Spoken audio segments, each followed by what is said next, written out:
Sa lalawigan ng Camarines Norte, isang dalagita ang naging biktima ng krimen sa kamay ng ilang kalalakihan.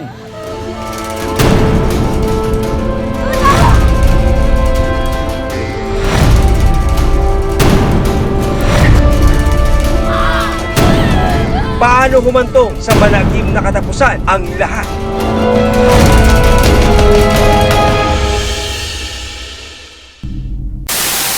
Kwento ng inang si Nancy, alas 12 ng tanghali noong ika-27 ng Mayo ng taong kasalukuyan. Nagkausap sila ng kanyang menor de edad na dalagita na si Carla. Hindi raw makakalimutan ni Nancy ang mga sandaling iyon. Nakita mo ba yung pinost ko ng birthday mo? Hindi pa. Kaya pala walang react eh. Nagtatrabaho ako eh. Tignan natin. Ano ba to? Sabi ko, ma, saan ka? Maalis ka? Ang sagot po niya sa akin ay hindi po, mama. Pero ang sabi po niya sa akin, basahin mo yung post ko sa iyo nung May 20 na birthday mo. Alam ka? Nagdadrama naman si mama. Ang ganda ng sinulat mo. Ang ganda Eh, naman birthday mo ito. eh. I love you. Love you. Ang ganda oh. Salamat dahil ikaw ang naging nanay ko. Salamat at sana bumaba pa ang buhay mo. Pagkatapos mag-usap ng mag-ina, agad nagpahinga at natulog si Nancy. Palibasa, pagod po ako at nilalakad ko lang yan. Nakatulog po ako dito sa duyan namin. Oh, matatagal mo? Nagluto pa ako. Ano, tara? Saan ba tayo pupunta? Diyan lang, saglit. Hindi na raw namalayan ni Nancy ang pag-alis ni Carla. Ay, Carla. Napakain mo na ba mga kapatid mo? Carla? Kumain na ba kayo? Carla? Carla?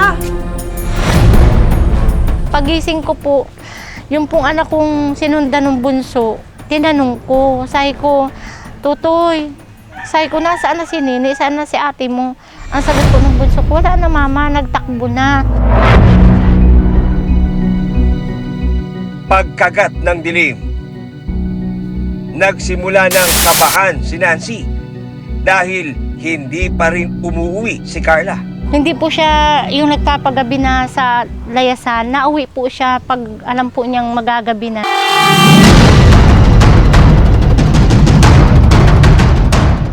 Tao po. Sinubukan ni Nancy na magtanong sa ilang kaibigan ni Carla. Ano po yun? Pasensya na ha. Di ba kaibigan ka ng anak ko si Carla? Nagkita ba kayo nitong mga nakaraang araw? Naku, hindi po eh. Wala rin po akong balita sa kanya. Pero walang makapagturo sa kinaroroonan ng anak. Pakisabi, uwi na siya. Sige po. Salamat. Walang katiyakan yung lakad ko. Kung saan-saan na po ako nakakarating ng pagtatanong ko. Lumipas ang ilang araw, pero bigo ang pamilya ni Nancy na matuntun si Carla. Aling Mercy, sigurado po ba kayo hindi nyo nakita si Carla? Hindi ko nakita yung batang yun eh. Hanggang isang residente ang lumapit kay Nancy. Aling Nancy, sino po ba yung hinahanap niyo? Yung anak ko si Carla, 4 na araw na siyang hindi umuuwi. Ano ang hatid niyang balita?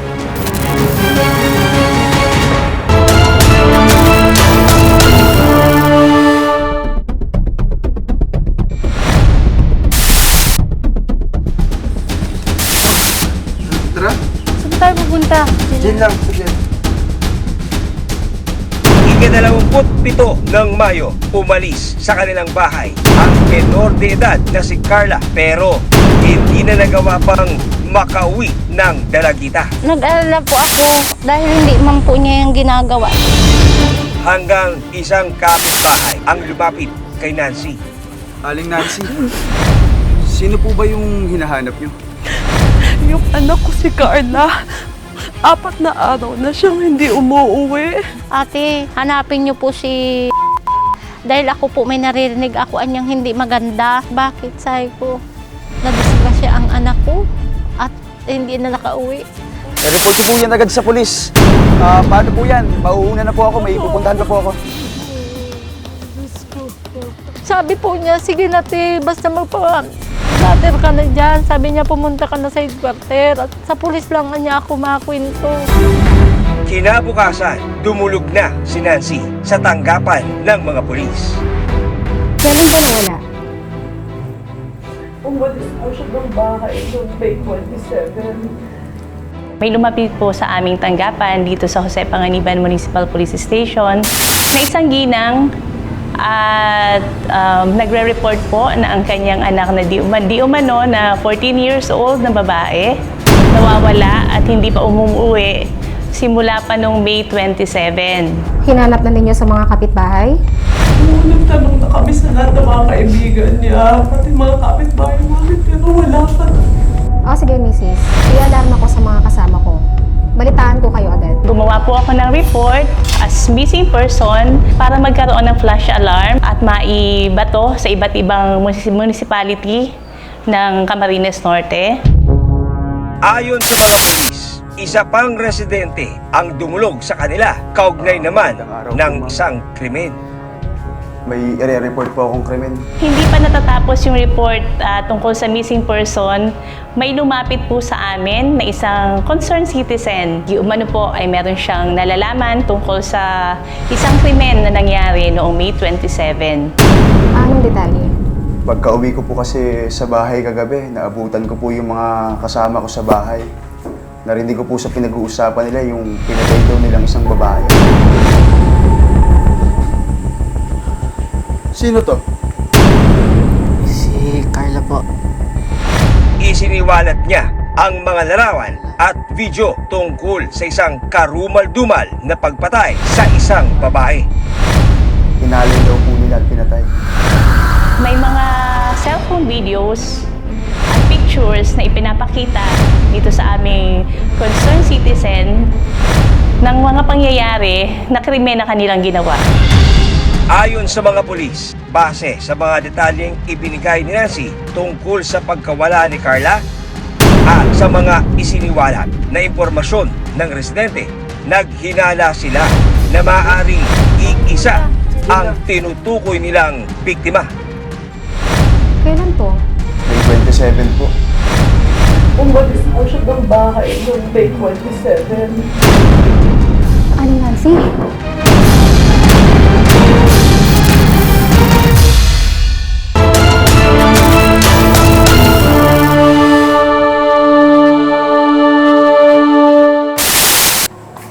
Magandang araw po, ma'am. Isang residente ang dumulog sa tanggapan ng mga pulis sa Camarines Norte. Pagka-uwi ko po kasi sa bahay kagabi, naabutan ko po yung mga kasama ko sa bahay. Narinig ko po sa pinag-uusapan nila yung pinatay daw nilang isang babae. Peter, anong gagawin natin kapag nakita yung katawan niya? Hindi nga makikita yun. Hindi mo pwedeng sabihin yun. Paano nga kung makita? Ako yung kaibigan ni Carla. Baka ako yung masisi dyan. Eh, ikaw yung pasimuno, di ba? Anong kalokohan yan? Seryoso ba kayo sa pinagsasabi niyo? Kuya, may malaking problema po kami. Ano? Sino to?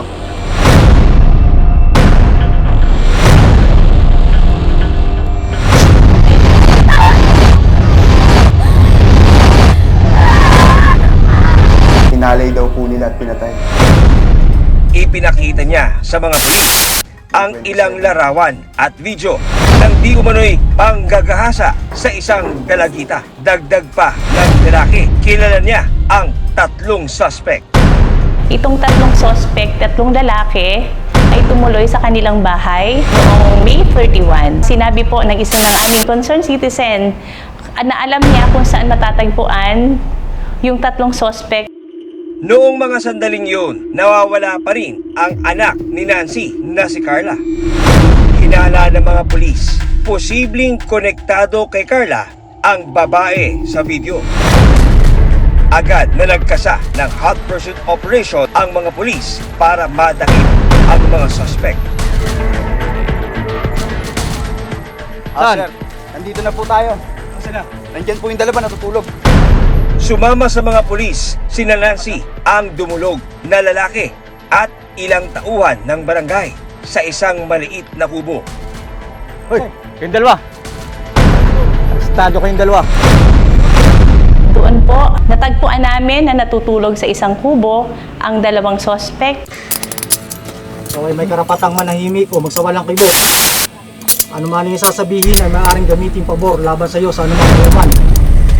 Ikaw ay may karapatan din kumuha ng pagtatanggol na iyong pinili at kung wala kang kakayahan. Wala po silang resistance. Parang alam na nila kung ano yung ginagawa namin doon. Hindi na po sila nasorpresa sa aming pagdating. Kinilala silang sina Joseph, 19 na taong gulang, at Peter, 15 taong gulang. Kinausap din namin sila at binigay din ang kanilang karapatan bilang isang suspect sa kasong iniaatang po sa kanila. Kusang loob po silang sumama sa amin. Ayon sa mga pulis, matapos maaresto, itinuro sa kanila ng dalawang suspect kung saan nangyari ang krimen. Saan banda nyo iniwan yung bangkay? Diyan po. Sa parting yun, natagpuan namin na nasa stage of decomposition na ang ating victim. Dinala ng dalawa ang mga pulis at si Nancy sa isang masukal na lugar. Sila na mismo po ang nagsabi sa amin kung saan po nila iniwan ang katawan ng biktima. Isang naaagnas na bangkay ang natagpuan ng mga pulis. Nakita po namin ang biktima nasa stage of decomposition na. Madali namang na-identify na ito ay isang babae dahil sa kanyang gamit na underwear. Meron po siyang bra na bulaklakan. Walang saplo at nakalilis ang pang-itaas na damit ng biktima. Dito na tinanong ng mga pulis si Nancy kung kaya niyang kilalanin ang biktima.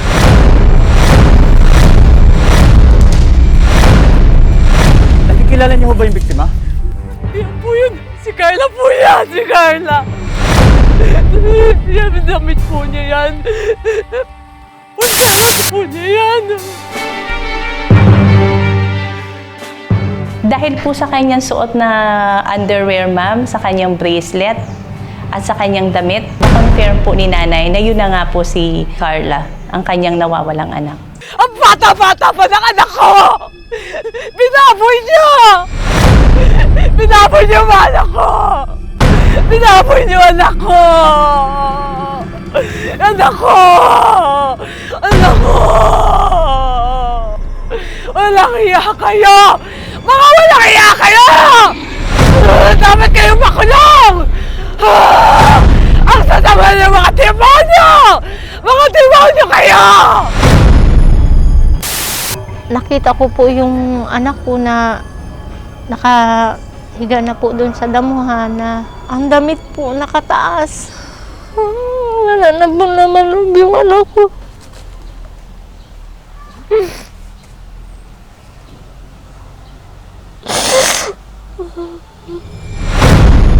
Parang sa isang nanay, ma'am, ang hirap. Ang hirap pong tanggapin na matapos mong palakihin yung anak mo, wawalang hiyain lang ng ibang tao. Paano sinapit ni Carla ang malagim na krimen?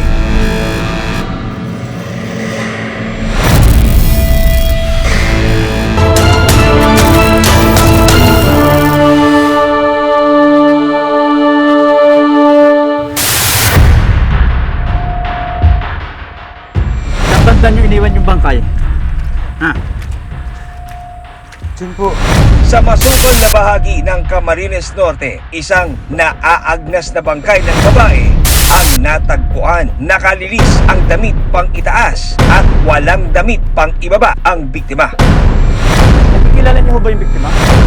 Yan po yun. Si Carla po yan! Si Carla! Kinumpirma ng inang si Nancy na ang babae sa damuhan ay ang nawawala niyang anak na si Carla, 14 na taong gulang.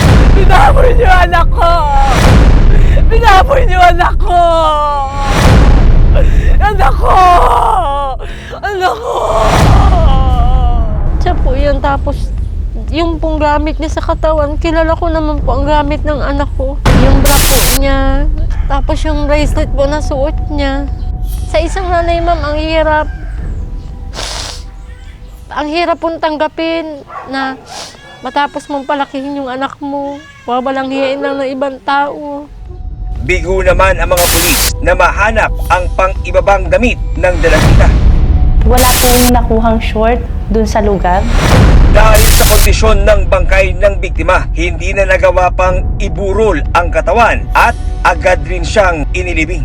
Dahil ito ay nasa stage of decomposition na, in-advise po ng funeral parlor na hindi na siya pwedeng paglamayan at ito po ay idiniretso na sa sementeryo para ilibing po ang nasabing bangkay. Ika-8 ng Hulyo, ayon sa mga pulis, hinukay ang bangkay ng dalagita para magsagawa ng autopsy. Binuksan po ulit ang kanyang libingan para po maikandak ang medico-legal at autopsy sa bangkay ng biktima. Sa inilabas na resulta ng medico-legal report ng Camarines Norte Provincial Forensic Unit, incised wound of the abdomen o hiniwang sugat sa tiyan ang dahilan ng pagkamatay ni Carla. Paano nga ba ito sinapit ng biktima? Ikaw ay may karapatang manahimik o magsawalang kibot. Sa pagkakadakip ng dalawa sa 3 suspect na sina Joseph, 19 na taong gulang, at Peter, 15 taong gulang, isiniwalat ni Joseph sa mga pulis kung paano nila isinagawa ang krimen. Wala na po talaga ako magawa eh. Tatlong po ako. Sa ibinigay na salaysay ni Joseph sa mga pulis, Diyan lang tara, shot lang tayo. Sina Peter at Ryan. Sige na, magkakasama naman tayo eh. Oh, tara na. Ano pang iniintay mo dyan? Basta sabay-sabay tayo uwi. Oo nga, tara na. Sige ah.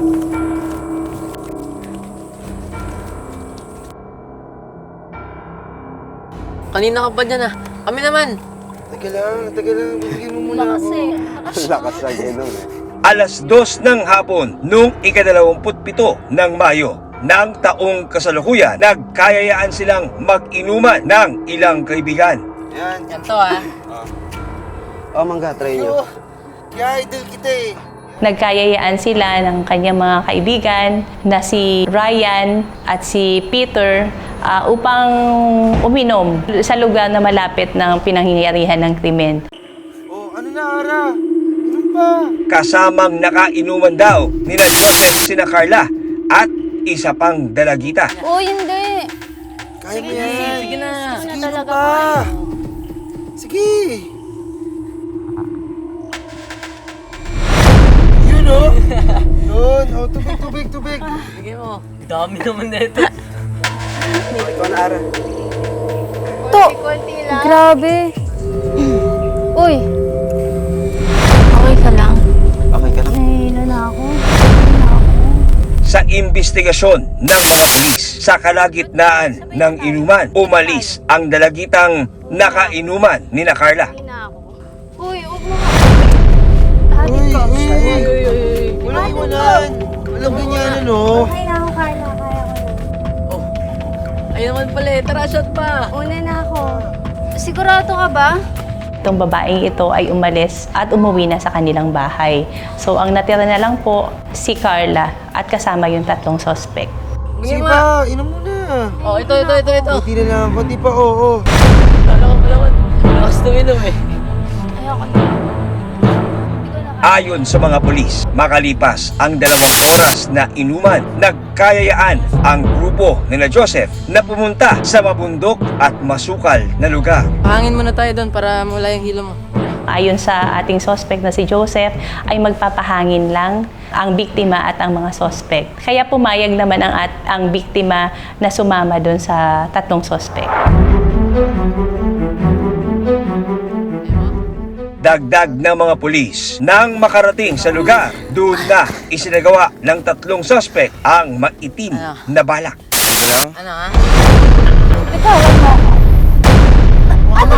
Diyan ka lang. Kumakulit ah. Ano ba? Oo nga to.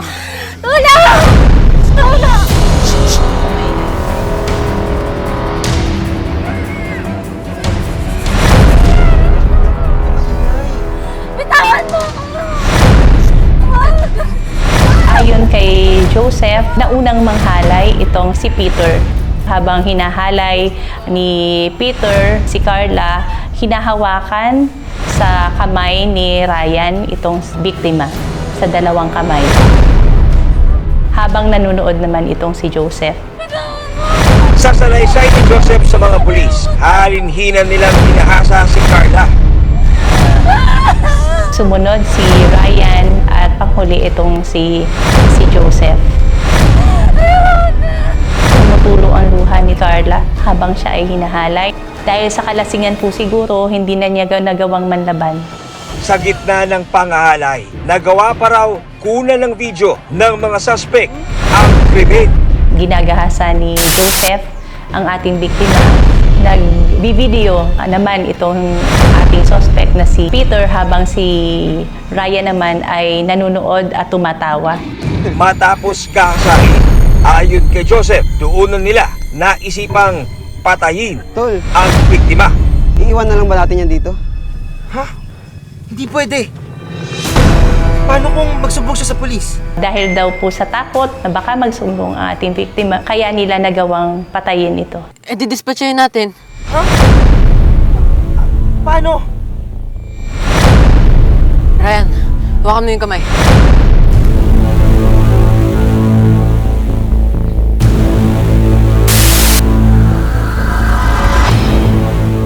Nakahiga yung victim, tapos nakataas yung kamay. Sa taas ng kamay po, may naghahawak habang sinasakal po si Peter din po. Pero sinakal din ni Joseph. Pusin mo na.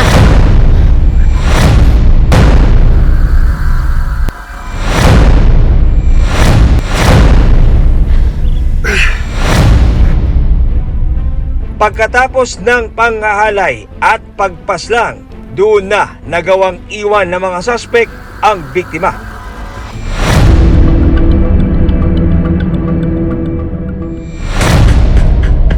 Dinala sa police station si Joseph, 19 na taong gulang. Samantalang, idiniretso naman sa Municipal Social Welfare and Development Office ang minor de edad na si Peter, 15 taong gulang. Ang isang suspect po natin ay minor de edad, isang CICL. Tinurn over ko po siya sa ating MSWD para sa kaukulang proseso. At ang isa naman po na legal age ay nakadetini po dito sa aming istasyon. Samantala, ayon sa mga pulis, 5 ng Hulyo ng taong kasalukuyan, sumuko ang 3 suspect sa kanilang tanggapan, ang 16 taong gulang na si Ryan. Noong July 5 po, mga around 3:00 ng hapon, ang ating pong pangatlong suspect na si Ryan ay nag-voluntary surrender dito sa aming station kasama po ang kanyang tatay. Tinurn over po namin sila sa MSWD at agad-agad dinala po siya sa Bahay Pag-asa. Sinampahan ang 3 suspect ng kasong rape with homicide. Ang ating pong kaso na isinampa na rape with homicide laban sa 3 suspect ay nasa Fiscal's Office at kami po ay naghihintay ng schedule po ng hearing. Hindi matanggap ni Nancy ang sinapit ng pinakamamahal niyang anak kasabay ng pagpanaw ni Carla ang pagguho ng kanyang mga pangarap. Walang kapatawaran po, ma'am. Na dapat ma'am, malawak pa, malayo pa ang lalakbayin ng anak ko ma'am. Kaso talagang hindi na nila ma'am binigyan ng pagkakataon.